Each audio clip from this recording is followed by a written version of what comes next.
उत्तर प्रदेश में लोकसभा का चुनाव अब पूर्वी यूपी की ओर बढ़ चला है। पांचवें चरण में चुनाव से पहले बीजेपी की मुश्किलें कुछ सीटों पर बढ़ गई हैं। लोकसभा चुनाव को लेकर कौशांबी और प्रतापगढ़ में राजनीतिक हलचल तेज हो गई है। कुंडा विधायक और जनसत्ता दल के राष्ट्रीय अध्यक्ष रघुराज प्रताप सिंह उर्फ राजा भैया का इन इलाकों में अच्छा खासा प्रभाव माना जाता है। ऐसे में उन्हें साधने के लिए बीजेपी, सपा और बसपा तीनों दलों के नेता जुटे थे। मंगलवार को केंद्रीय मंत्री संजीव बालियान और कौशांबी से बीजेपी प्रत्याशी विनोद सोनकर कुंडा की बेती कोठी पहुंचे थे। दोनों नेताओं ने राजा भैया से मुलाकात की। सोमवार को सपा प्रत्याशी पुष्पेंद्र सरोज ने भी मुलाकात की थी। हालांकि नेताओं की राजा भैया से मुलाकात का कोई खास फायदा नहीं हुआ है। बुधवार को राजा भैया ने ऐलान कर दिया कि इस लोकसभा चुनाव में वह किसी भी दल को समर्थन नहीं देंगे। उन्होंने जनसत्ता दल के कार्यकर्ताओं और मतदाताओं को उनके विवेक पर छोड़ दिया है।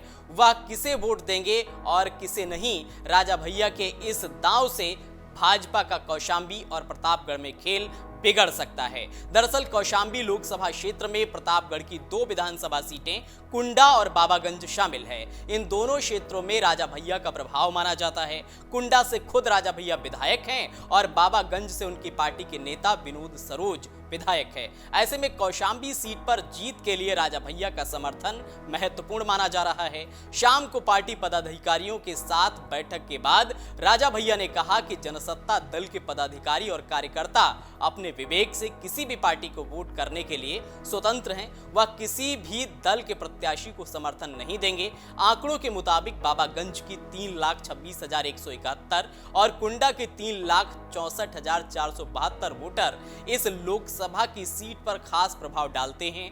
बाबागंज कुंडा विधानसभा का सियासी गणित विधायक और बाहुबली राजा भैया के सियासी दांवपेच पर निर्भर करता है। प्रतापगढ़ लोकसभा सीट से बीजेपी ने अपने सांसद संगमलाल गुप्ता को फिर प्रत्याशी बनाया है।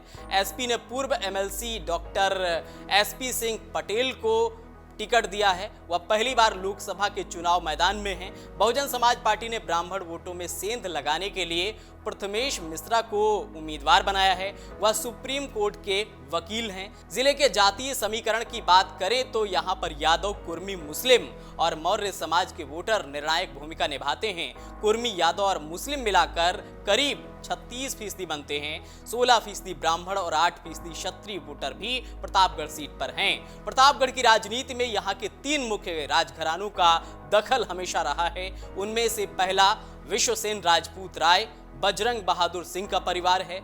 उनके वंशज रघुराज प्रताप सिंह राजा भैया कुंडा सीट से विधायक हैं। राय बजरंग बहादुर सिंह हिमाचल प्रदेश के गवर्नर और स्वतंत्रता सेनानी थे। दूसरा परिवार सोमवंशी राजपूत राजा प्रताप बहादुर सिंह का है। इस राजघराने के नाम से ही प्रतापगढ़ का नाम पड़ा।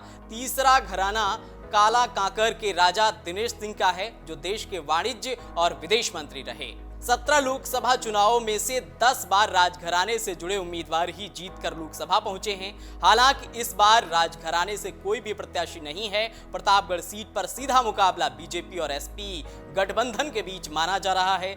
जिले में राजा भैया का दखल ठीक ठाक है। इस बार के चुनाव में उन्होंने अपनी पार्टी का कोई भी प्रत्याशी मैदान में नहीं उतारा है, ना ही किसी दल को समर्थन देने की बात कही है। बीजेपी ने पूरी कोशिश की कि राजा भैया को अपने पाले में कर लें। इस कड़ी में केंद्रीय गृह मंत्री अमित शाह ने भी राजा भैया से मुलाकात की। संजीव बालियान भी उनसे समर्थन मांगने के लिए बेती कोठी पहुंचे थे। ऐसे में जाने किस बात पर क्या सहमति और असहमति बनी कि राजा भैया भाजपा से मैनेज नहीं हो पाए। अंततः उन्होंने ऐलान कर दिया कि उनकी पार्टी के वोटर और कार्यकर्ता जिसे चाहें उसे वोट दे सकते हैं। उनके इस ऐलान से भाजपा के लिए प्रतापगढ़ और कौशांबी में राहें थोड़ी मुश्किल हो सकती हैं।